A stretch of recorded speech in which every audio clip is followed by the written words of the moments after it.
So our 34th question is something like this, bacha. You have to prove that this is equals to this.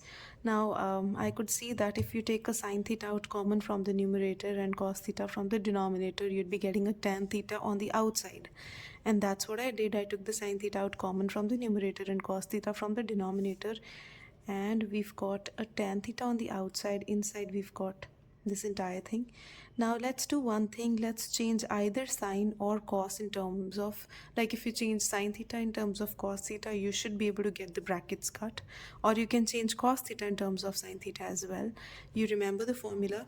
The formula was sine square theta plus cos square theta equals 1. So out of that, sine square theta is going to be equal to 1 minus cos square theta. Let's look at that. 1 minus 2, it's going to be 1 minus cos square theta upon cos theta we've already converted. So it's going to be 2 cos square theta minus 1, which is equals to tan theta, and 1 minus 2 plus 2 cos square theta upon 2 cos square theta minus 1. But if you can see, we're already getting 2 cos square theta minus 1.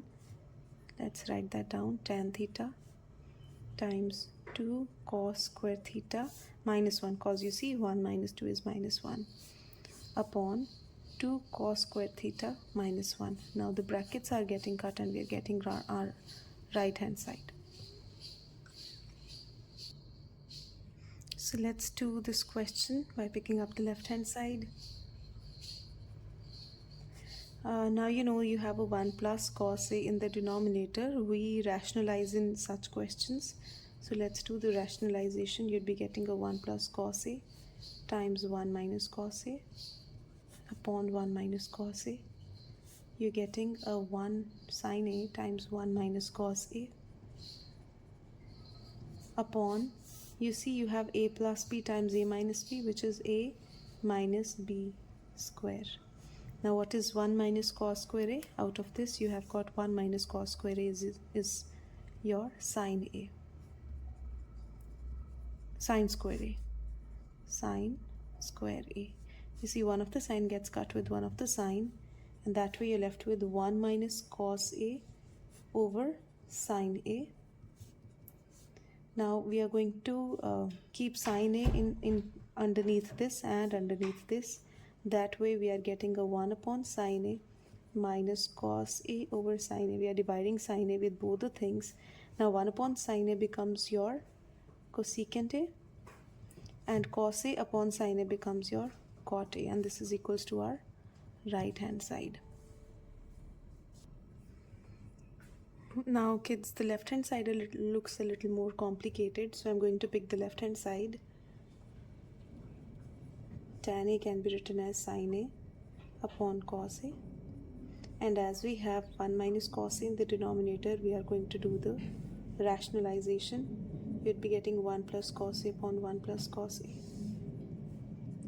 A, and in the numerator we are getting sin square A upon cos A times 1 plus cos A upon 1 minus cos square A. Now 1 minus cos square A is sin square A, so they both are going to get cut. Sin square A times 1 plus cos A upon cos A times sin square A. They both get cut. You're left with 1 plus cos A upon cos A. Now if we do the division, we'd be getting 1 upon cos A plus cos A upon cos A. They both get cut. To get your 1 upon cos A will become a secant A plus 1, which is equals to your right hand side. So we have to prove this entire thing equals to 2. Now the left hand side is what we'll be picking up. Now cot A will become cos A over sin A minus cosecant A is 1 over sin A times 1 plus sin A over cos A plus 1 over cos A. Now the LCM of the first bracket is going to be sine A. So it will become a sine A plus cos A minus 1. And the LCM of your second bracket is going to be cos A, and cos A when multiplied to 1 will become a cos A plus sine A plus 1. Now see it very closely. The first bracket has sine A plus cos A. Let's consider it one thing, sine A plus cos A as one thing. And then you have a minus 1 and plus 1. That makes the formula of A minus B times A plus B, which is going to be A square minus B square upon sine A times cos A. Now let's open the bracket. You'd be getting sine square A plus cos square A plus 2 sine A cos A minus 1 upon sine A times cos A.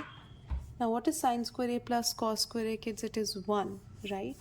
So that's going to be 1 plus 2 sine A cos A minus 1 upon sine A times cos A. Now they both get cut to get ourselves 2 sine A cos A upon sine A cos A. They both get cut to leave us with our answer with our right hand side. This is our 39th question. Let's do the rationalization of our left hand side. The rationalizing will happen inside of the square root upon 1 minus sine A times 1 plus sine A upon 1 plus sine A. Remember, the rationalization happens by changing the denominator's sign and multiplying it. So what is it you're getting? You're getting a square root of 1 plus sine A's whole square upon A minus B times A plus B is A square minus B square. This looks like, see, this is the squaring, and then you have the square root of that to make it a 1 plus sine. The square and the square root are going to get cut. Denominator will be 1 minus sine square A will become a cos square A, and the square root of that will become a cos A. Now I'm going to divide both the terms by cos A. So that will become 1 upon cos A plus sine A upon cos A. 1 upon cos A is secant A, and sine A upon cos A is tan A, which is equals to our right hand side. Kids, try 40th, 41st and 42nd question by yourself because it is as similar as the 39th one. Now I'm going to try the 43rd question. So I'm going to do the rationalization of our this side, 1 minus cos square A upon 1 plus sine A times 1 minus sine A upon 1 minus sine A